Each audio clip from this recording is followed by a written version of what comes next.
Hello everyone, I'm going to paint these white roses against a nice bright reddish background.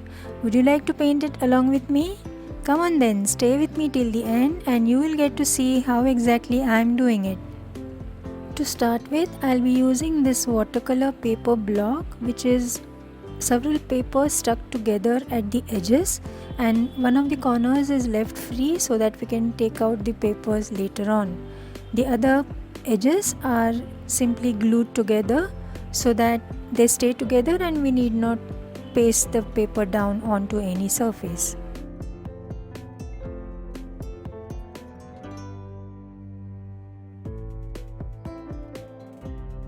Although this is my full color palette, I am going to be using only a limited color palette this time.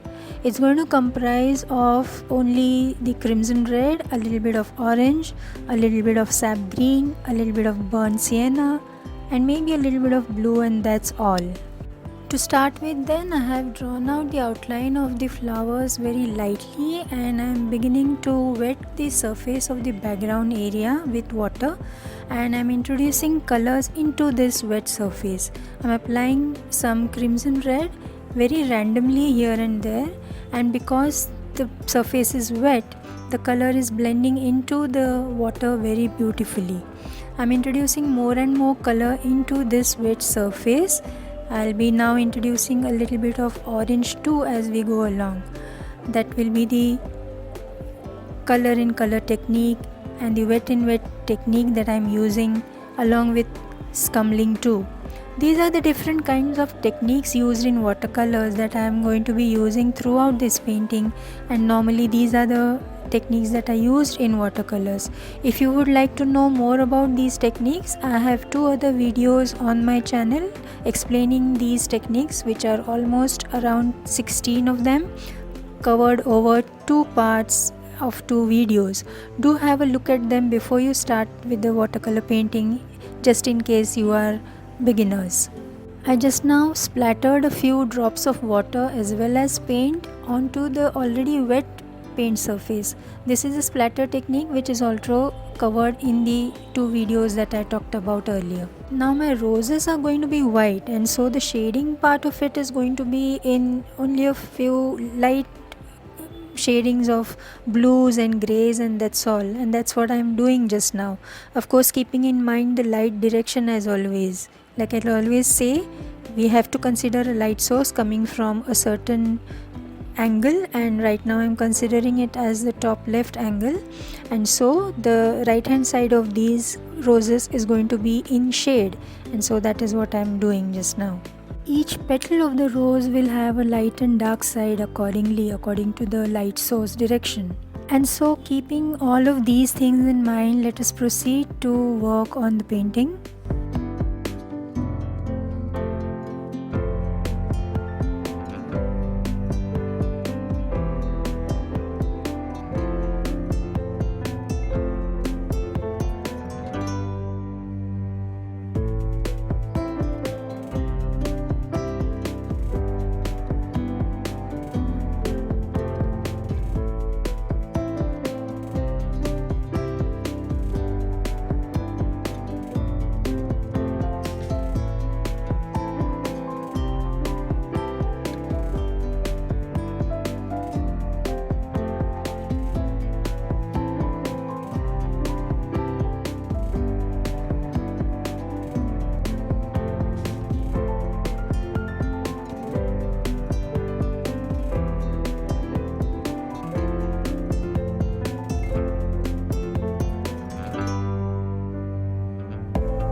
I'm adding more and more layers now and a few shadings and shadows here and there in order to make the flowers pop out.